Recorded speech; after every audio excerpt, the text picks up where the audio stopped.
ba na dapat mag-reflect tayo ngayong taon na to? Today is 2024, tama ba? So marami tayong pinagdaanan, marami tayong mga challenges. Maliit yan o malaki man yan, dapat pinasasalamatan mo. Bakit? Tanungin niyo ako bakit? Kasi blessing yan.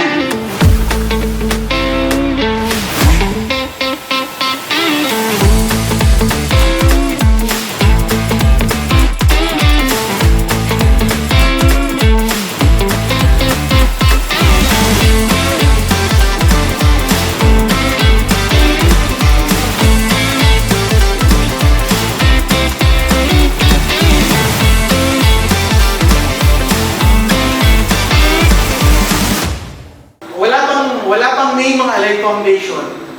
Bukod sa amin ni Akmay noong 2008, nagbubunti siya kay Miguel. Isa sa una namin pinuntahan kasama may-ari, sila Dr. Rapon sa Harap Dito. Wala pa pong name ang Alay Foundation. Tumutulong na po ang company natin. For how many years? Patuloy. Kahit po ang A1 United Foundation, for how many years tumutulong po tayo lalo na sa mga bata. Bakit natin ito ginagawa?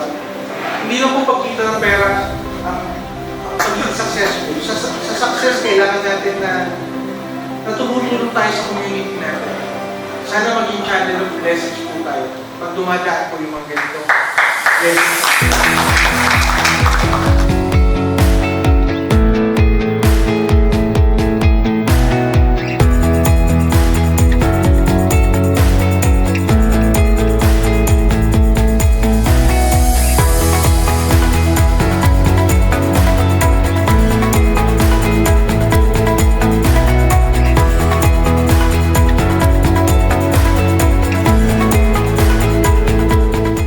Congratulations sa inyo.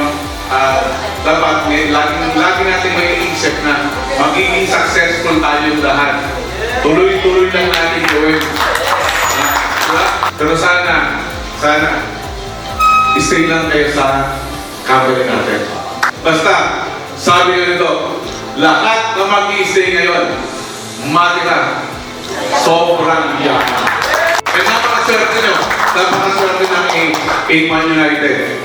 Kasi kayo yung puputok isa sa mga sasabog at sa maraming nawala sa global. Kayo na yung papalit para kasama na sa top 20 na A1.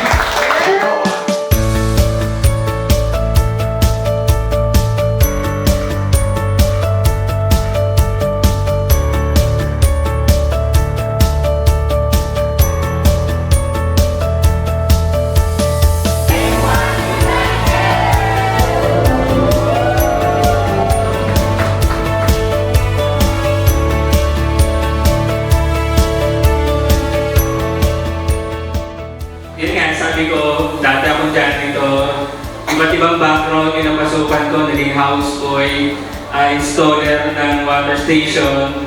So yung mga ganung background, hindi ko tubos mindset na lahat ng ito makukuha ko.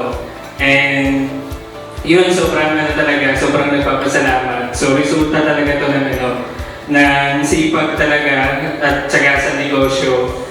And sabi nga niya, Mike, lahat ng sipag natin may rewards talagang makukuha.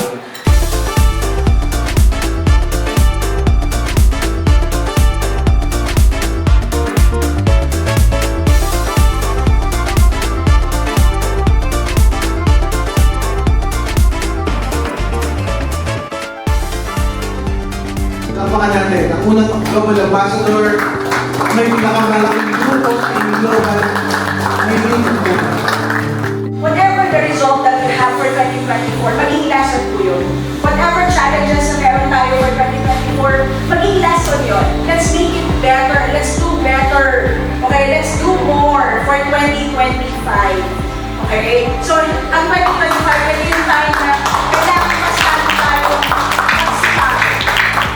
For sure, meron pa kayong mga gusto na ma-achieve. Tama ba ako? Yes! Ngayon, bago matapos ang taon na to, okay, bago matapos ang taon na to, tayo, reflecting tayo sa sarili natin na ano ba yung gusto? Okay? And ang global or ECOBI can be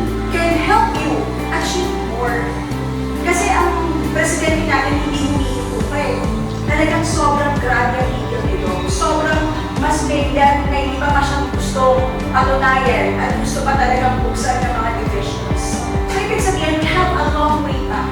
Okay? So, sana sumabay mo talaga kayo din sa akin. Huwag po sana natin sayangin itong opportunity na to na can give us talaga millions and can change talaga our life. It changed our life na talaga. Binago na naging global ang buhay namin. Katulad na rin po ako dati na Rob's Collegian Story na yung package na utang ko lang din po yun. Buti nga yung iba sa inyo, 30 heads na, yung iba 15 accounts. I started with one account lang din talaga hanggang sa nagdagdag. And I know you can do more. Lahat po tayo, naniniwala ako na God gave us that inner potential. May potential tayo lahat. God gave us that gift. Meron tayong talaga, kailangan lang natin ilabas. And lastly, syempre yung gratitude attitude. Ako, whether hindi maganda ang nangyari or maganda ang nangyari, I always thank God. Kasi lagi po yan, lagi po sinasabi sa lahat, pag sa mga bagay na hindi magaganda at mga bagay na magaganda na nangyayari sa buhay natin, lagi yan ay itutungo sa atin. And lagi po yan, it will make us a better person, always, maganda man o hindi maganda. Kaya in every day of our life, matatapos na po ang 2024, let's thank God for this 2024 na tayo ay malakas, na tayo ay nandito, na tayo ay buhay, na tayo ay walang karamdaman, at meron tayong masayang pamilya. For the things na hindi natin nagawa for 2024, let's do it na mas maganda for 2025. Kaya for A1 United, God bless everyone. Lahat ng tao, lahat ng sabor, lahat ng inyo, God bless everyone. I speak blessing for everyone na nandito today, na mas marami pang kumita ng 6-figure, kumahal ng mga first car nila sa 2025. Who wants the first car?